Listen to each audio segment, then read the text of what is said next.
Hi, my name is Erin Einbender, and I'm the Dog Foster Advocate Lead here at Austin Pets Alive, and today I'm going to talk to you about canine enrichment. And here with me today, I have my two trusty assistants, Rocco and Whiskey. Good boy. They're actually medium boys. They're not good, they're not bad, they're just medium. So canine enrichment is really important. It helps exercise your dog's brain, which is equally as important as exercising their body. So I'm going to show you a few tools that you can use to help with that. And this is also great for everyone that's quarantining and stuck at home, working from home, so you can help get them more tired so they're not bugging you while you're in your Zoom meetings. So you can also feed your dogs with some of these. These are Kong wobblers in 2 different sizes. So you can kind of stick their kibble in there and then the dog paws it and knocks the kibble out, and it will take them a longer time to actually finish eating, and this will help work their brain. There's multiple ones too. So you can see these ones kind of roll all different directions.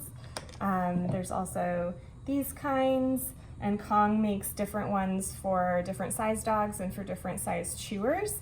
So this is kind of for the tough chewer, and these ones are more for puppies. I use these for my foster puppies. So there's different types of things that you can put into your Kongs.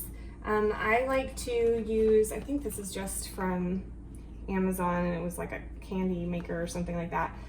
But it's really great because you can fill it up and put different items in it, and they can be little taste tests for your dogs. And then I freeze it as well so it lasts longer, but not every dog is going to like the same thing. So if you kind of fill it a whole Kong up with peanut butter and then your dog doesn't like it, then it's going to be a waste. So you can kind of test it out by putting the items into this container and then freezing it for a little treat. So there are different things you can use. So for puppies, their stomachs can be a little bit sensitive. So I just use canned wet food. You can also use pumpkin for adult or any of your foster puppies. You want to make sure that you get the pure canned pumpkin and not the pumpkin pie filling, because we don't want all of that added sugar.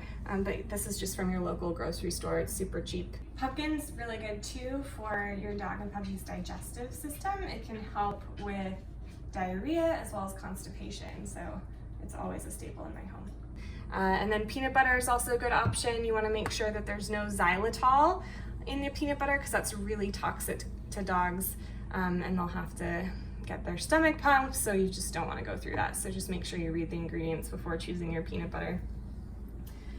So when filling up your Kongs, there is a little hole on the bottom. So what I like to do is plug it up with some peanut butter. You can also kind of stand it up in a mug or just tilt it and not fill it all the way and just have it like half full. There are different common binders that you can use. So peanut butter is one of them, plain Greek yogurt, that's sugar and sweetener free. You could use chicken, beef, or bone broth that's low sodium with no onion product added.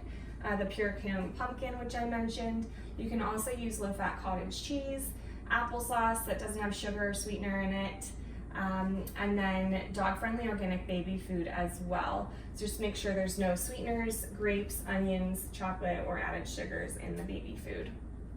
And then things that you can add with the binders, you can add kibble, training treats, small dog biscuits, jerky torn into small pieces, small slices of carrots and celery, peas, blueberries, blackberries, strawberries in small slices, apples, just make sure you leave out the seeds, peaches without the pit.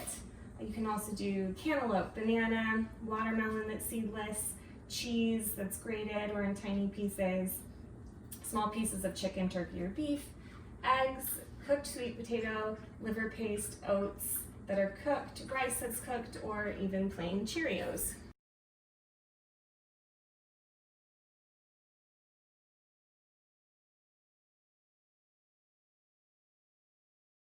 So this is a puzzle toy. You can buy these at your local pet shop or Amazon or Chewy.com, but this one's really good. You can kind of put your dog's food in or treats. You can also put it in the freezer. So if you put like wet food or something like that, you can put this in the freezer and then it will take them a little bit of time to get it out. You're always going to want to be with your dog when they're working with these puzzles, because sometimes they're smaller pieces, and if you leave them alone with the dog, they could kind of break them off or chew them off. So you're always going to want to watch them while they're doing these things. And here's a foster hack. If you don't want to pay for one of these puzzle toys, you can just get a cupcake tin and put a bunch of toys in them, or balls, and then you can put some treats or their food underneath the balls, and then the dog will have to kind of sniff around and try to get all the food and treats out. And this one's called a licky mat. This is also great if your dog kind of struggles with bathtubs. So you can put peanut butter or wet food on here, and then you can freeze it. This one has suction cups on the back, so you can stick it into your bathroom wall, the bathtub wall, or you can also stick it to the refrigerator, and then it will just take them time, keep their mind off of it while they're kind of licking and trying to get all the peanut butter out of these crevices. And this here is called a snuffle mat. There's probably a bunch of DIY YouTube videos and stuff on how to make one of these on your own if you don't want to buy one. It's just kind of felt pieces, and basically it's going to work your dog's nose. So you just drop treats and kibble in here, and then they'll have to try to sniff it out of all these little crevices. So you're going to want to make sure with this one as well that you're watching your dog at all times, just to make sure that they don't kind of chew off and try to eat any of these little felt pieces. And then a foster hack for the snuffle mat is just a towel. I kind of have some designated dog towels here. You can roll it up and you can put some treats right here, roll it, and then the dog will have to push it and try to find the treats or the food. You can also open it up and kind of either put the treats under it on the ground, or kind of spin it around and just put the treats in the crevices. So your dog will have to kind of sniff around and try to get it. So it's another option as well. And then a third option for using scent work is just some cups.